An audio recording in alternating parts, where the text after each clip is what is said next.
The all-party parliamentary group against the death penalty seeks to campaign and argue against the use of the death penalty anywhere in the world.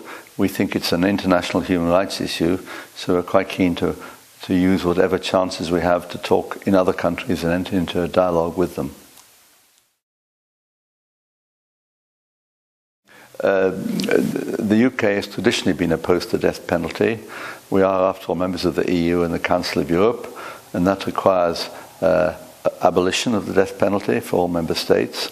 And I think very progressively, the British government, both the coalition and the previous government, have felt that this is an important Foreign Office responsibility to spread the word in other countries.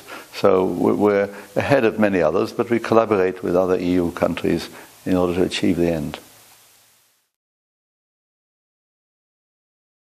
Well, it's quite puzzling as to why countries that are democracies and that believe in human rights continue with the death penalty. I think the United States is a bit different. It's almost an exception. Most of the countries that are heavy executors are some of the less pleasant dictatorships in the world. Now, Japan has actually used the death penalty relatively little. We're still using it. I think it's a pity. I'm told that here the arguments are that public opinion won't have it and so on. But the arguments are very similar to those that were used in Britain many years ago when we came to abolish the death penalty. So there's nothing all that different. And I think in the end it's up to politicians to take the lead and to say that taking life by the state is wrong in principle. It's a moral issue, as well as the more pragmatic arguments that sometimes you execute a person who turns out to be innocent. That's happened. It's happened in Britain, happened elsewhere. And the other argument that it might deter. Well, frankly, there's no evidence that the death penalty deters.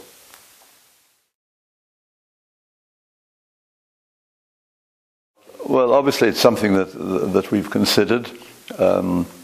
I mean, I was in the House of Commons in London when we had an attempt to bring back the death penalty. I think it was in the early 1980s, and all these arguments were deployed, but they didn't persuade Parliament, which voted heavily to continue to abolish the death penalty.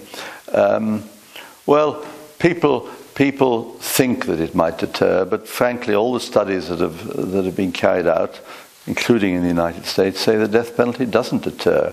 And countries that have imposed a moratorium or abolished the death penalty have not found that there's any significant increase in murders compared to any trends that existed before that. So the answer is yes, there are some very nasty crimes that are committed, but we still believe, I certainly believe, that the death penalty is not appropriate.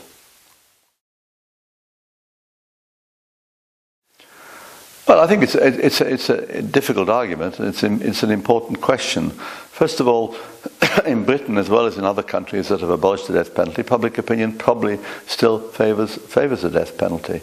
The answer is that having abolished it in Britain, public opinion didn't get all excited about it, and although there are occasional suggestions that for a particular heinous crime the death penalty should be brought back, on the whole there's no force behind that. I think it's a case of where politicians have to give the lead, and politicians have to lead the debate and lead public opinion. I think if public opinion was better informed about innocent people being executed by mistake and so on, public opinion might actually be less passionate for the death penalty anyway. But in the end, I think it's a responsibility of politicians to set the standards by which they want to see their country judged in terms of human rights. And I think it is better for a country to say, we live with public opinion being adverse, but we'll try and educate public opinion and inform public opinion. We believe the death penalty is wrong in principle, and if we do declare a moratorium or eventually to abolish the death penalty, we're confident there will be no adverse consequences in terms of the crime rate. Well, I've learned a great deal about attitudes to the death penalty. I've met people who are very much opposed to the death penalty, who are campaigning hard. I've met people who think that the death penalty is on the statute book, therefore it should be exercised. But I think there are doubts in many people's minds. If one starts engaging in a conversation, it is very clear that people are not nearly as certain about it as they profess at the outset, and I think that's important. And I think I've learned that many of the arguments that are being used against against the change, many of the arguments that are being deployed in favour of the death penalty are actually arguments that we've heard in Britain, France, and other countries for a long time. And we've been there. We've had to deal with public opinion. We've had to make the political decisions.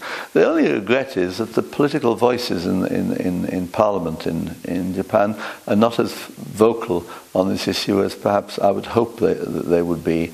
We had some very powerful exponents of abolition in Britain many years ago, and I'm looking for similar powerful Japanese voices among politicians to do the same thing. So I haven't detected as much of that as there might be. But otherwise, I think there's a great similarity between attitudes in Japan and attitudes in Britain, which makes me feel that the possibility of abolishing the death penalty must be there, because other countries have been through that, and Japan has a better human rights record than some countries that have abolished the death penalty. So why not?